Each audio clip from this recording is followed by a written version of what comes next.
I agree with you when saying that the disciples being willing to die for their faith is very good evidence for the New Testament. However, there are some critics who would argue that none of the disciples are actually technically martyrs because we have no historical evidence of them being given the chance to recant immediately before their death. Okay, the question is, he likes the argument that people will die, the apostles died, but there is no historical evidence they were given the opportunity to recant before their death. That's the question? Yes, sir. Okay, the person that has done the most recent work on this and investigation is Dr. Sean McDowell, son of Josh McDowell. And if you go to Amazon, you can find his work, which was his doctoral dissertation, Fate of the Apostles. Now, unfortunately, it's very expensive because they don't make many of these books. But if you read that, you will see that you don't even need, first of all, there is no one who has ever recanted.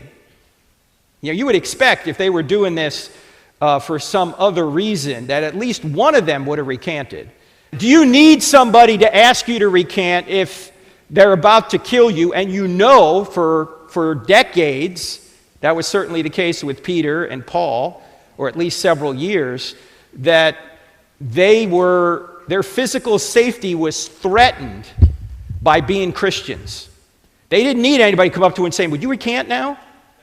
You know, when you do look at historical accounts, however, I'm trying to think if it was Pliny the Younger who told someone writing to him, or maybe it was Trajan that told Pliny the Younger, I can't remember the exact scenario, but they basically said, offer a Christian the opportunity to recant, and if they don't, then you can kill them.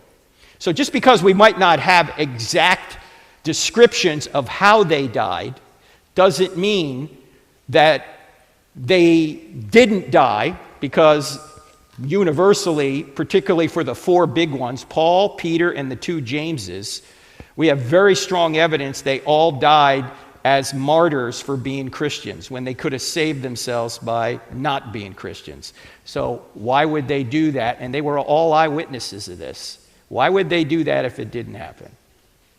I think someone who says it didn't happen has to provide a lot of evidence to suggest that they did it knowing it was false and went to their deaths anyway.